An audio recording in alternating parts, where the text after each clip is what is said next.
ഒപ്പിടുമോളെ. എന്താ അങ്കിൾ ഇത്? വക്കീലെങ്കിലാ പറയുന്ന ഒപ്പിടാൻ.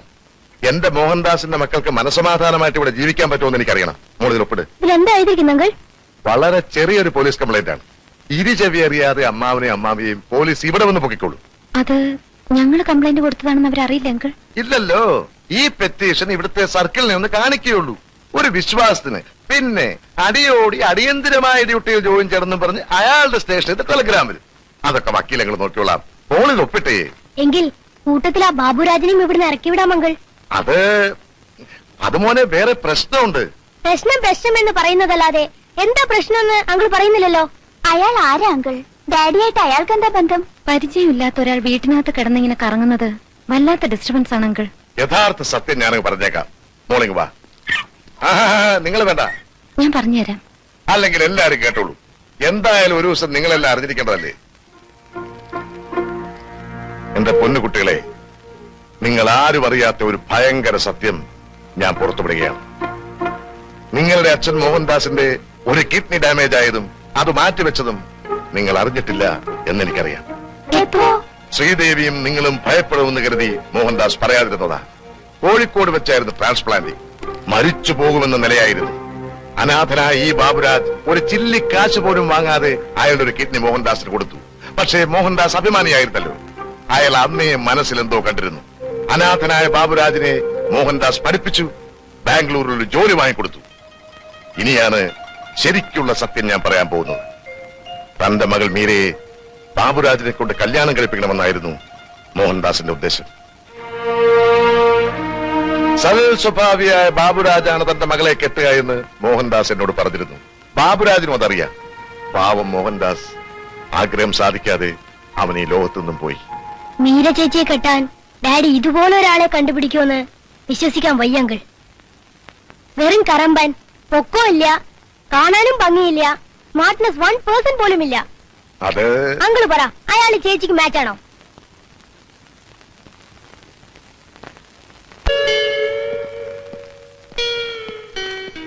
സമയമായോ? ഇതിന് കുറച്ച് ടൈം എടുക്കും. അല്ല, ചെറിയൊരു ചൊറിച്ചിലുണ്ടേ, അതുകൊണ്ട് ചോദിച്ചതാ. എന്തായി? എന്താവാൻ? അല്ല, ഫേസ് നല്ല പോലെ വിളിക്കണം. ഇവൻ ബോംബെ പോയി വല്ലാതെ കറുത്തുപോയി. കൂടുതൽ വിളിക്കണമെങ്കിലേ പെയിന്റ് അടിക്കണം, ഇല്ലെങ്കിൽ പുറമേയുള്ള തൊലി ചെത്തിക്കളയണം. ഒരു പണി ചെയ്യുമ്പോ ശല്യപ്പെടുന്നത് എനിക്ക് ഇഷ്ടമല്ല. ഇവൻ ശരിയല്ല. നമ്മളാരും ശരിയല്ല. ദിനകര, നീ പണ്ട് സ്കൂൾ യുവജനോത്സവത്തിന് ആരുടെ ഒരു കവിത ബൈഹാർട്ട് പഠിച്ചൊല്ലിയിരുന്നില്ലേ? അതൊന്ന് ഓർമ്മിച്ചു വെച്ചോ, ചിലപ്പോ ആവശ്യം വരും.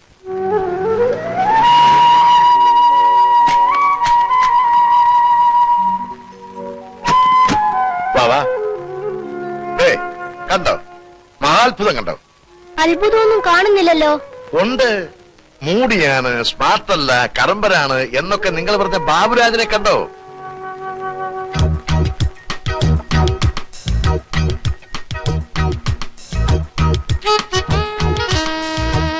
അതാണ് മഹാത്ഭുതം. അയാൾ ഓടുന്നത് കണ്ടോ, ചാടുന്നത് കണ്ടോ, ആ സ്മാർട്ട്നെസ് കണ്ടോ? അയാൾ ഒറ്റയ്ക്ക് ഇങ്ങനെ കിടന്ന് ചാടുന്നതിന്? ചാടുന്നത് എന്തിനെങ്കിലും ആകട്ടെ, അയാൾ ചാടുന്നുണ്ടോ അത് പറ. കമാൺ. നേരത്തെ ഞാനിതുവഴി പോയപ്പോഴാ ആ സ്മാർട്ട്നെസ് കണ്ടത്. അത്ഭുതം കൊണ്ട് ഞാൻ അയാളോട് ചോദിച്ചു. അപ്പോഴാണ് അറിയുന്നത് പണ്ടേ അയാൾ ഭയങ്കര സ്മാർട്ടായിരുന്നു. ഏതോ ഒരു കളിയിൽ ഇന്ത്യൻ ടീമിന്റെ ക്യാപ്റ്റൻ ആയിരുന്നു അത്രേ ബാബുരാജ്. ഏത് ഇന്ത്യൻ ടീം? ഏതോ ഒരു ഇന്ത്യൻ ടീം. മാത്രമല്ല അയാളുടെ കവിയാണ്. കവി എന്ന് പറഞ്ഞാൽ വെറും കവിയല്ല, നിമിഷ കവി. എന്തിനെ കുറിച്ച് പറഞ്ഞാലും ആ പറഞ്ഞതിനെ കുറിച്ച് കവിത ഉണ്ടാക്കും. പരീക്ഷിക്കാനായി ഞാനൊരു സബ്ജക്ട് പറഞ്ഞു. അപ്പ ചൊല്ലി കവിത, ഇട്ടി വെട്ടുന്ന കവിത. അങ്ങനെയാണോ? എന്നാൽ ഞാനൊരു സബ്ജക്ട് പറയാം. കവിത ഉണ്ടാക്കാൻ നോക്കാലോ? പിന്നെ വാ. ബാബുരാജ്, എല്ലാരും എന്താ ഇവിടെ? ഞങ്ങളൊക്കെ വെറുതെ. ഞാനൊരു സബ്ജക്ട് പറയാം. ആ കവിത എഴുതാനേ ഞാൻ പറയാം. വേണ്ട, ഞാൻ പറയാം. ശരിയാവൂല മോനെ. ശരിയാവും. അല്ല, കുട്ടി പറയട്ടെ, പറയൂ. കുന്തം. എന്റെ സബ്ജക്ട് കുന്തമാണ്. കുന്തത്തെ പറ്റി ഒരു കവിത ചൊല്ല്. മോനെ, ബാബുവേട്ടനെ കളിയാക്കരുത്. ബാബുരാജ്,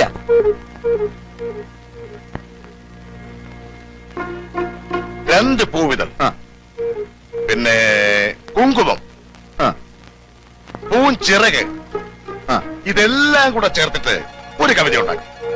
പൂഞ്ചിറക്.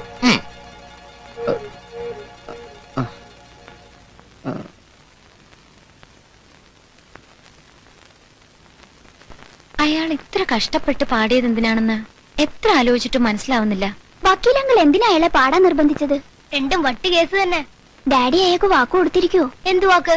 ആ മനുഷ്യനെ കൊണ്ട് ചേച്ചിയെ കെട്ടിക്കാവുന്ന് എനിക്ക് വിശ്വാസേ ഇല്ല. എന്താ ഇത്? കപ്പലണ്ടി ഞങ്ങൾ ചോദിച്ചില്ലല്ലോ. വാങ്ങിച്ചോ, അവര് കാശ് തന്നിട്ടുണ്ട്.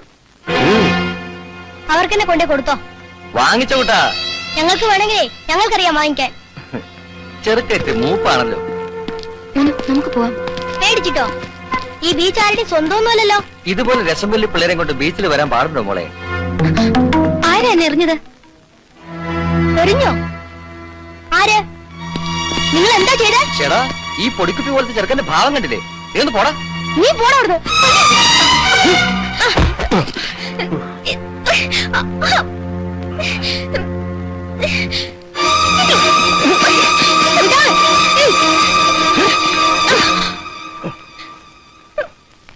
വിട്ടേ, മോശമല്ലേ? ആ കളയുന്നു കൂടെ അവിടെ.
Thank you uncle.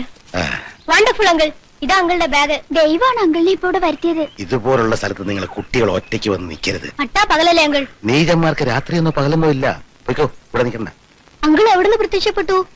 അങ്കിളുടെ വീട് എവിടെയാ? എന്തൊരു കലക്കൻ ഇടിയാ ഇടിച്ചത്. അങ്കിൾ ബ്ലാക്ക് ബെൽറ്റ് ആണോ?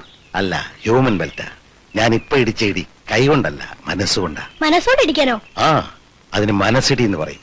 ഒരു അവശനെ ഒരു ബലവാൻ കീഴ്പ്പെടുത്തുന്ന കാണുമ്പോ നമ്മൾ അറിയാതെ തന്നെ നമ്മുടെ പഞ്ചേന്ദ്രിയങ്ങളും സ്ഥിരാപടലങ്ങളും സടകുടഞ്ഞെഴുന്നേക്കും. നിങ്ങൾ ഇപ്പൊ ഇവിടെ കണ്ടത് അതാ. അങ്കിളും വാ ഞങ്ങളുടെ കൂടെ. എങ്ങോട്ട്? ഞങ്ങളുടെ വീട്ടിലേക്ക്. വേണ്ട. ഒരു 5 മിനിറ്റ്. വേണ്ട മക്കളെ.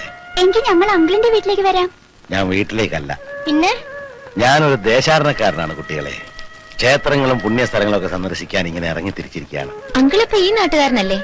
ഞാൻ ഏത് നാട്ടുകാരനും ആകാം. ഏതെങ്കിലും ഒരു നാട്ടില് ബന്ധങ്ങൾ കൊണ്ട് കെട്ടിവരിയാൻ എനിക്ക് സ്വന്തക്കാരോ ബന്ധുക്കളോ ഭാര്യയോ മക്കളോ ആരുമില്ല. മനസ്സിലായോ? മനസ്സിലായില്ലേ അങ്കിൾ? അതായത് ഒരു ഭാര്യ ഉണ്ടായിരുന്ന 15 കൊല്ലങ്ങൾക്ക് മുമ്പ് മരിച്ചു. പിന്നെ ഏക മകൾക്ക് വേണ്ടി ജീവിച്ചു. പറക്കാൻ പറ്റിയപ്പോ അവളും പറന്നുപോയി. എങ്ങനെയൊന്നും ചോദിക്കരുത്. ഇപ്പൊ ഈ യാത്രയാണ് ഒരു ആനന്ദം. ചോറ്റാനിക്കര ക്ഷേത്രത്തിൽ കുറച്ചാള് ഭജന ഇരിക്കണം. പിന്നെ ഗുരുവായൂര്, കാശി, രാമേശ്വരം അങ്ങനെ പോവും. അങ്കിള് വരുന്നില്ലെങ്കിൽ എവിടെയാന്ന് വെച്ചാ ഞങ്ങൾ കൊണ്ടുവിടാം. അതെ, കാറുണ്ട്. നിങ്ങൾ പൊയ്ക്കോ. കാറൊന്നും എനിക്ക് ശരിയാവില്ല. അങ്കിളിന്റെ പേര് പറഞ്ഞില്ല. പേരൊക്കെ അസലാണ്. പരമേശ്വരൻ. ഇഷ്ടപ്പെട്ടോ? ഇനി ഇഷ്ടപ്പെട്ടില്ലെങ്കിലും പേര് പരമേശ്വരൻ തന്നെയാ. ഞാൻ മനു. ഇത് മീര, മായ, മഞ്ജു. മഞ്ജു എല്ലാം മായാണല്ലോ. വല്ല മാപ്രസിദ്ധീകരണക്കാരുടെ മക്കളാണോ? ഏയ് അല്ലല്ല. ഞാൻ പോട്ടെ. അപ്പൊ അങ്കിൾ വേഗം സ്ഥലം വിട്ടു. ഞാനും വൈകി. യഥാ യഥാ ഹി ധർമ്മസ്യ ഗ്ലാനിർഭവതി ഭാരത യുദ്ധാനമധർമ്മസ്യ തഥാജ്ഞാനം ശ്യാമ്യഹം.